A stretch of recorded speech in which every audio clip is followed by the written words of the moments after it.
Man up. Next man up, out of the bullpen. All right, Mike T, I'll start with you.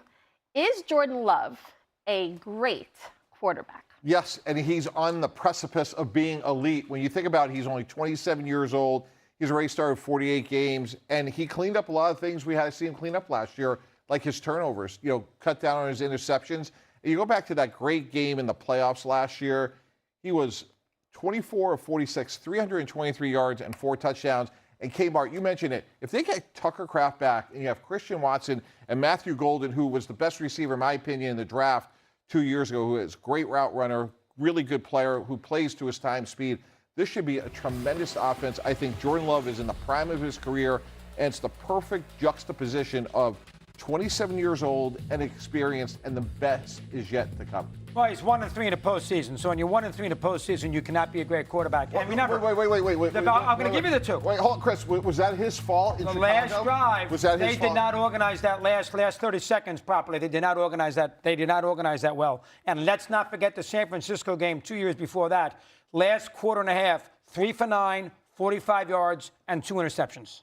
3 for 9. They blew the game against the Niners. Remember the game a couple years ago? I didn't realize that. So let's take it easy. Hold on. I didn't realize that Jordan Love was he responsible to cover Cole Kmet in the back of the end zone? Was that part of his? Listen. Is that part of his job? Does he have to throw and catch all the things? He's 1-3, Mike. In postseason play, you can't put him as an elite quarterback at 1-3. They're 2-2. That's like saying that Josh Allen is responsible for the Kansas City Chiefs. No, because he scored 38 points in the game. Well, what are you going to do in the San Francisco game? How do we evaluate that game 2 years ago? When he was terrible. 4 touchdown passes, 343 yards. Did you remember the last quarter and a half of that game? 3 for 9, 45 yards, 2 picks. That's not elite quarterback play.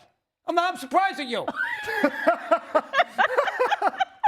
Well, what Mike is saying, though, his counter is then we have a lot of talented quarterbacks who don't have the best postseason record. So are you going to put Josh Allen, Lamar Jackson, I am going to Justin Herbert, all those guys are, you're saying all of them? Lamar States and Josh Allen. Before, that's a good one. And I know. You be quiet. He's next. All right? The idea, we see this in all sports. We put people in the Hall of Fame, the Hall of Fame of the very good instead of the Hall of Fame of the great. We see that all the time in all the sports. Why don't we stop with the elite level of a guy who's won 1 playoff game? There are 4 or 5 elite quarterbacks, elite, in the NFL. And you got Allen, who's an elite, and he hasn't won a Super Bowl, but he's elite. Mahomes hasn't won a Super Bowl. Oh, he's won 3. He's elite. Stafford, he's an elite Hall of Fame quarterback. Burrow, he's been hurt a lot. He's probably elite because he's one of only 2 quarterbacks to beat Mahomes in Kansas City, and he won in Buffalo, and he could have won a Super Bowl. Wait a minute, Soggy. I was trying to give you space to give your argument, and now I feel like. Okay, where did I score? Burrow? Yeah, and I'm a big Joe Burrow. Wait, are you saying he's not? No, I just feel like the reasons he's given for certain guys, it's just not all. It's just. Well, let me ask you this way: We'll take Burrow or Love. If you're starting a season today, which quarterback you want? Well, I'm hosting, so I don't have to give an answer. Burrow. The answer is Burrow. But although there's a qualification there, Kevin. If you're saying for a season, probably Joe Burrow. But if the 4 of us were starting a team today and said we have a guy for the next 20 years, I'm not so sure it's Jordan Love. Well, outside of Justin Herbert, I'm not so sure it wouldn't be Jordan Love. Well, the answer is Joe Burrow, but okay, that's fine. Okay, all right. So a couple things here. Number one is that I think Jordan Love is on the short list, not number one because I think number one is Dak, but the short list to join that elite level this time next year. When we're doing our little tiers here, I think these on the short list, Mount Rushmore of guys who are going to have the capability to get into that tier next year as Matthew Stafford did last year, okay? Best third down quarterback in the league. And that to me, Mike, you know this, that to me is a signal that your passes are really good because everybody knows that you're passing, especially on 3rd and 7 and long, one of the best players in football. Everyone knows you're passing, and you're still able to complete those passes. That's arm talent there. I was in Green Bay 2 weeks ago with Matt LaFleur and Jordan Love, and I said, hey, where's Jordan Love's biggest growth come from? And Matt LaFleur said, it's in setting the protections, being smart, being a field general, understanding how to get us in the right looks. He's growing every single year. He came in as a raw quarterback, learned under Aaron Rodgers, learned under Matt LaFleur. He's making leaps every single year. He is one of the best downfield throwers in football. That, again, is the hardest thing to do in the sport. I love everything about him. If they had a pass rush in Chicago last year, to your point, Mike Tannenbaum, His narrative is completely different. Amen. That's Keep going. That's the long and the short of it. And what's going on right now in the Midwest, you can't go to a gas station in the Midwest without someone coming up to you and saying, hey, Caleb Williams and Jordan Love, who's better? That's the debate right now in the Midwest. Right now, it is Jordan Love, and it is not his fault that they didn't have a pass rush in the fourth quarter. Mad Dog, they got you on the ropes. Yeah, I think, listen, the Ram, you could talk about pass rushers all you want. Go look at that last drive. They've cost themselves a play or two with that timeout and everything else. That's and totally fair. But that's elite. That's the sort of thing that I want a quarterback who I'm paying $60 million a year to. He has to play. He has to make that play. Chris, that's the difference between what you want and what I want at the position. Chris, what I want is a guy that's going to throw 4 touchdown passes, throw for over 300 yards, not turn the ball over. Because a year ago, we'd be saying here, oh, Jordan Love would be pretty good if he doesn't turn the ball over. Well, we got rid of that. Well, what's your excuse for the San Francisco game?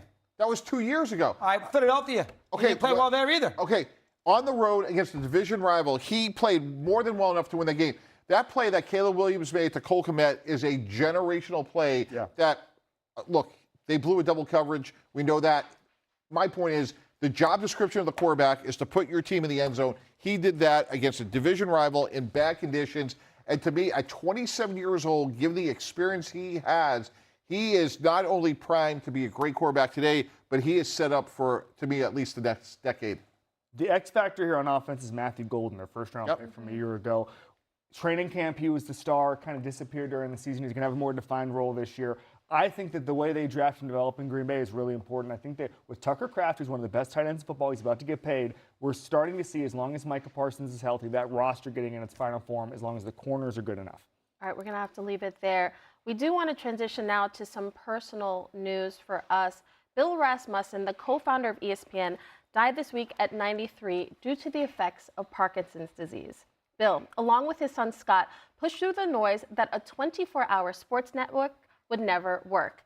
And he took the risk anyway, maxing out his credit cards and jumping into the world of satellite television to create the first sports network in 1979.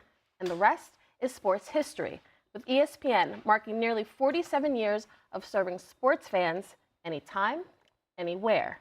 ESPN chairman Jimmy Pitaro released the following statement. Bill was a remarkable man, a visionary, and an innovator who conceived the idea of a network entirely devoted to sports.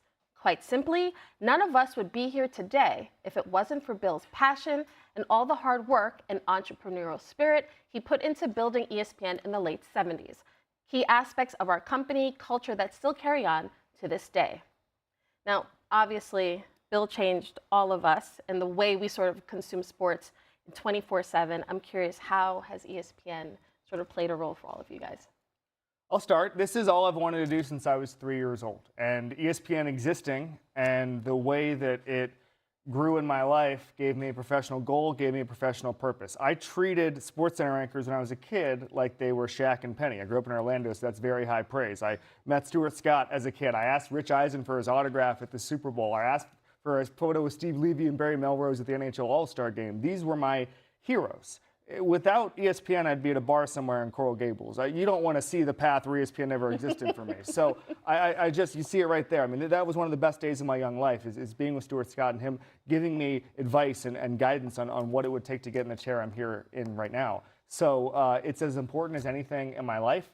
My family, everybody, I lost my parents in the last year, and they were, one of the things that they were so proud of was the fact that we got to ESPN all together, and I can't overstate what ESPN has meant to me in that regard. Well, when you're a pioneer, I mean, there's very few of them, and he's one of the all-time great pioneers. I remember early on, 82, I was working all night at a gas station, self-serve, and thank God they had a TV in Were there. you arguing with the customers then? No, I was. Nobody knew who I was then, Mike, I promise you. And I used to watch the ESPN replay of the college basketball and the college football, which they replayed, all night long, because they did all the college football games, or a lot of them, and they certainly did all those. They loved college basketball. Put it on, and that was so important. It is something that it is a staple of our life. I mean, you almost can't, if you're a sports fan, you cannot get through your day without putting on ESPN to see what's happening. And that's the best way to put it. And he is the big reason why. So, all right, rest in peace. for Bill Rasmussen. And his son was part of this, too. Go ahead. You know, for me, I was a 11-year-old kid growing up outside of Boston in Needham, Massachusetts, and Red Auerbach made a couple incredible trades. Traded the first pick in the draft, turned out to be Robert Parrish and Kevin McHale. They traded Gerald Henderson, turned out to be the late Len Bias, and I was hooked on sports.